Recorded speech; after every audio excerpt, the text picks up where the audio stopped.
Le bâtiment dans lequel Kiba avait atterri était en ruine. Une ancienne maison en pierre, sans toit, à moitié envahie par les herbes.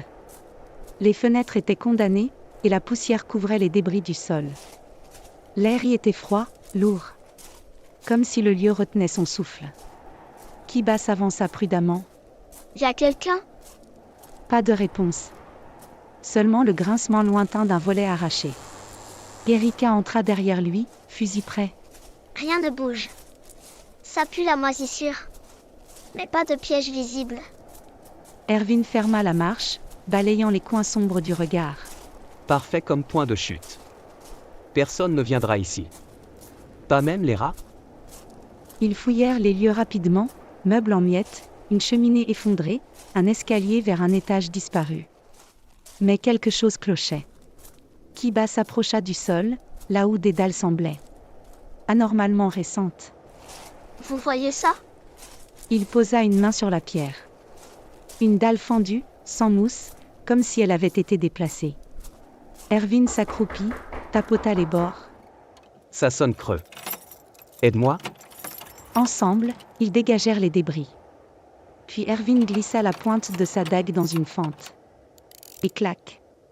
Un mécanisme s'enclencha. Lent, grinçant.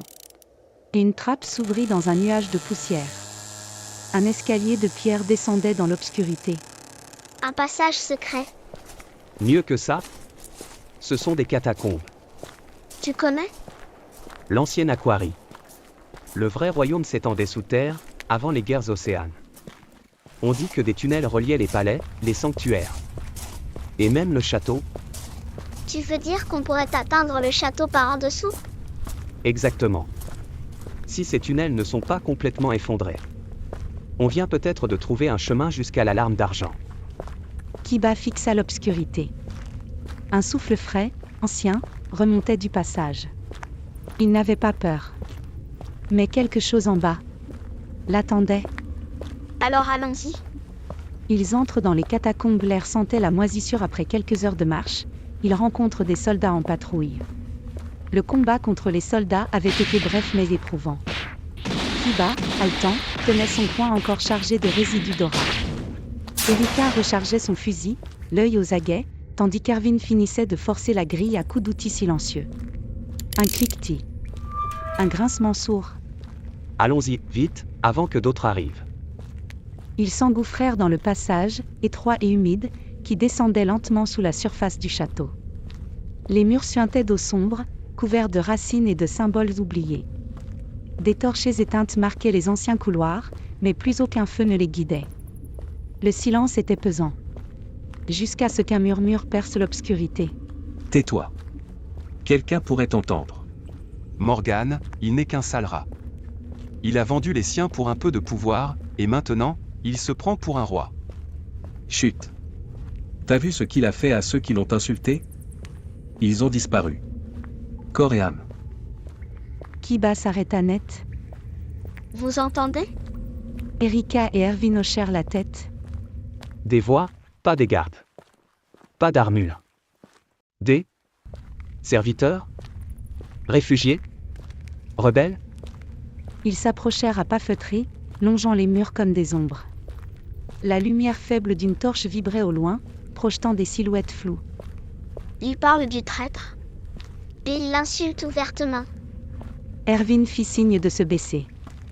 Il chuchota. On les suit. Discrètement. On apprend ce qu'on peut. S'ils détestent Morgan, ils pourront être utiles. Et s'ils nous tendent un piège ? Alors on leur tend un piège avant. Kiba hocha la tête.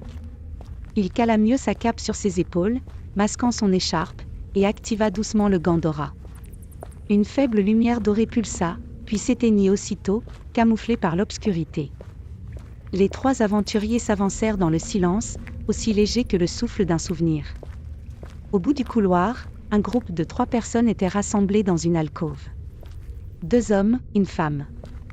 Vêtus de haillons, armés de couteaux rouillés et d'un vieux mousquet. Ce Morgan. Un jour, il tombera. Les vrais aquariens ne l'oublient pas. Et bientôt, les profondeurs se soulèveront. La femme hocha la tête, son regard brillant de colère contenue.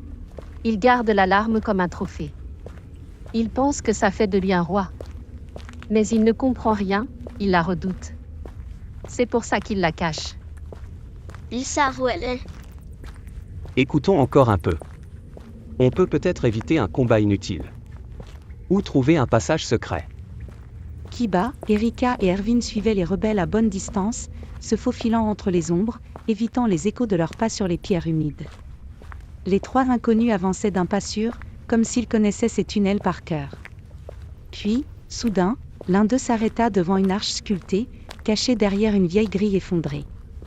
Il posa la main sur un motif gravé en spirale. Et clic, un mécanisme se déclencha. Un PAN entier du mur glissa silencieusement, révélant un passage étroit, baigné d'une lumière verdâtre. Sans hésiter, les rebelles s'y engouffrèrent un à un. Et la porte commença lentement à se refermer.